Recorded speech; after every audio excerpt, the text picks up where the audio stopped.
In the studio today, I have Jamali of the Brown Berets. Hi. Welcome. Thank you.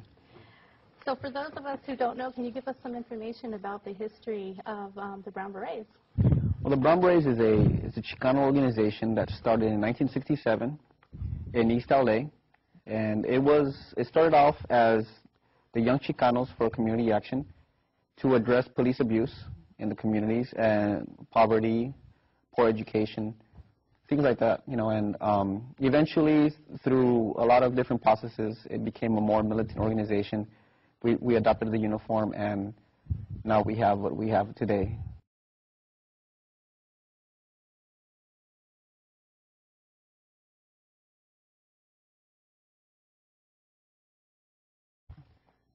So you brought us a film clip. Yes. Of some of the issues that you're dealing with, and one in particular. You want to introduce that clip real? Yes, this is a film clip from a white racist Minuteman, claiming that this land was given to America through two white people by God. It's a perfect example of manifest destiny. Okay. Gave this land to America. God blessed America. This land is fulfillment of God's prophecy through history in the Bible. But he gave the land to the English or to the British? Huh? To the house of Israel.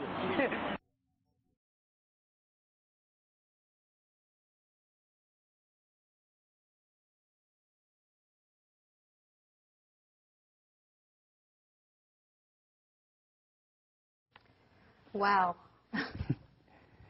So can you talk about a little bit about the issues that you're dealing with? I know in particular you've been dealing with some folks like this in Riverside County. Yeah, we deal a lot with immigration because, I mean, Chicanos, we are considered children of immigrants. But the thing is that they put that border there, right? Right. That border crossed us. You know, we didn't cross that border. That's a European imposed border. And they want to consider us as immigrants on our own land. The thing is, the issue basically comes back down to that we are native as well. We have native blood that runs through our veins. And so we have the right to be on this land.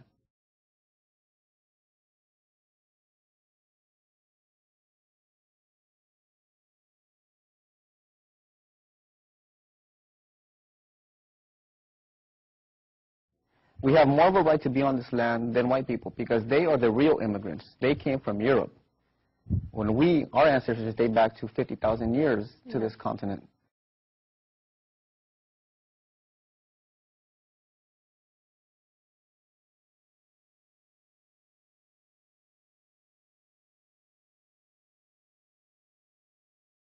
From North America down to the tip of Chile, those are all our ancestors. And whether they want to put political boundaries everywhere, no matter what they say, that blood still pumps through our veins. And as you can see there, that person was trying to say that they have the right to be here, but they don't have the right to be here. God did not bless them. God blessed them with Europe. If they want to be blessed by God, they should go back to Europe and they should, you know, go inhabit their lands that God blessed them with. This is our lands.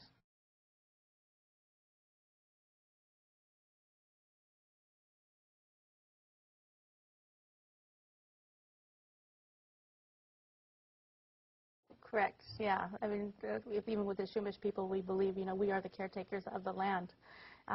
You know, our whole culture and stuff is based on the land that we are born to, which is here. Mm-hmm. So, yeah, it's a big confusion.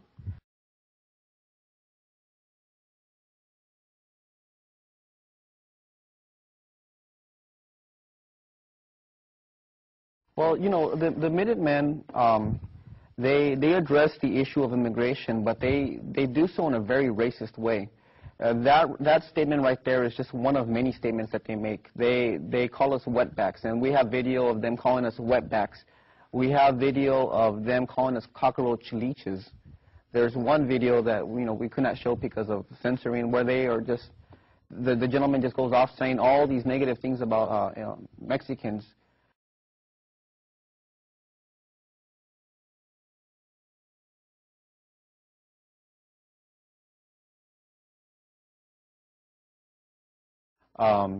saying that we are leeches to society. Yeah. They are a very racist organization, and so we address those issues and we confront them head on through protests, through rallies and demonstrations and such.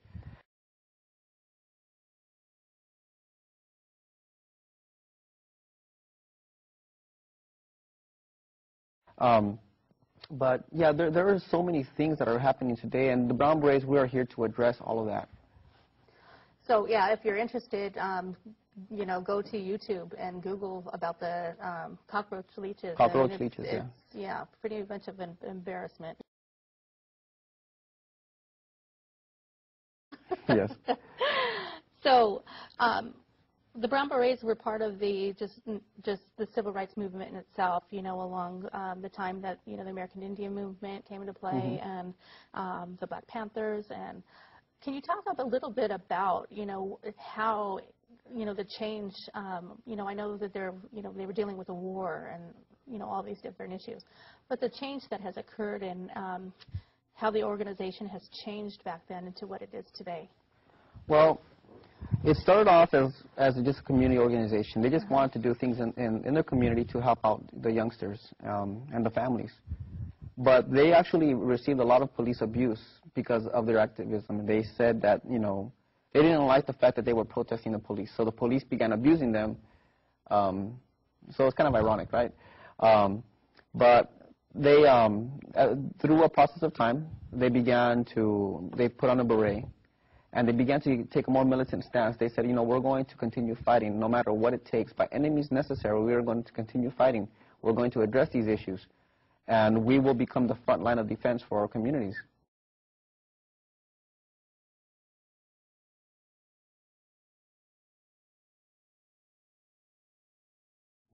And so, you know, through the years, we've learned a lot of things.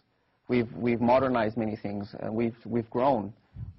We had a lot of wild times back in those days, and I'm sure there's a lot of history about the Brown Berets doing certain things, but that's what the time called for. Yeah. But now, you know, we work in the community, we go into the schools, we help the youth with drug and gang intervention. We promote education.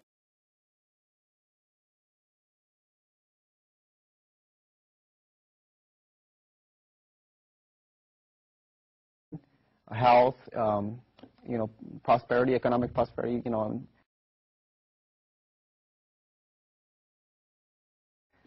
You know, all those things now. And there's been an evolution in our organization as we've developed over the years.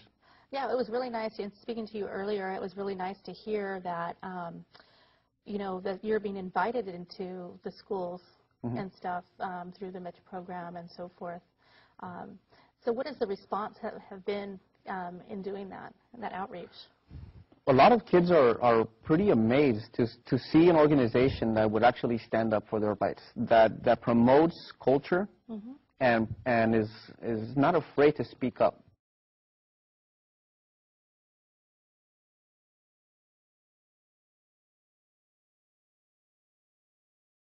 A lot of kids think that they can't speak up because they have been told all this time that if you speak up, you will get expelled from school, you get suspended.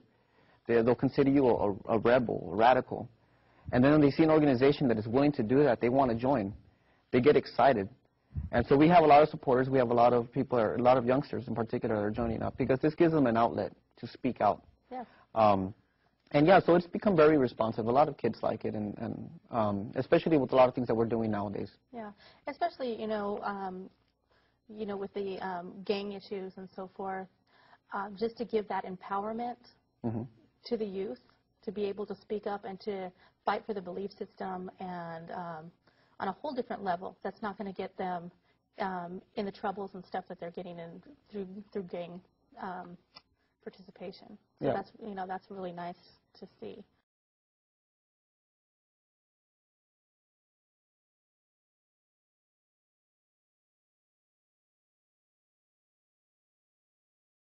Of course. And that you've had a good interaction with the education system as well.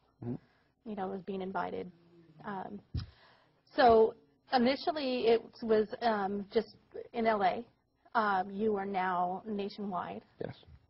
And we actually have people internationally that are wanting to join, people up in New Zealand and Canada, that they feel that this is something that they want to get involved in.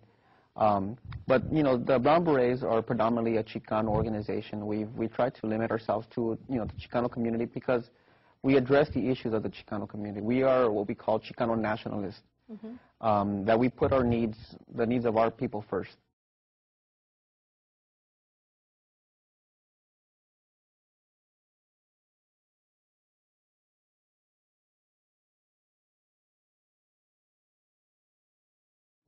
It's not a racist ideology. It doesn't mean that we're supremacists in any way. It just means that we want to address those issues because we know the issues that are happening in our community. You know, someone from Beverly Hills or from Malibu will never understand what we are going through.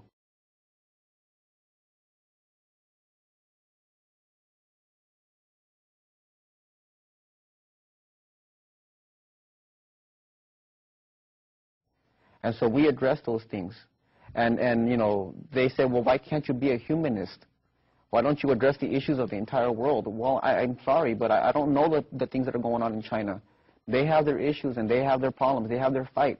I have my fight right here.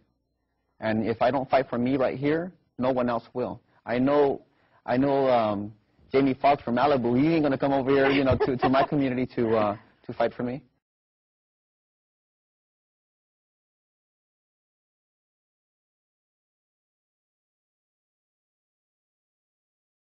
Yeah. I have to fight for me. Right. So, you know, in talking about that and, you know, just being the Chicano movement, you are linking up to other organizations. And can you talk about that? Yeah, we have we've made a lot of ties with AIM. We are proud supporters of AIM. We support you 100%. We have ties with the Black Panthers.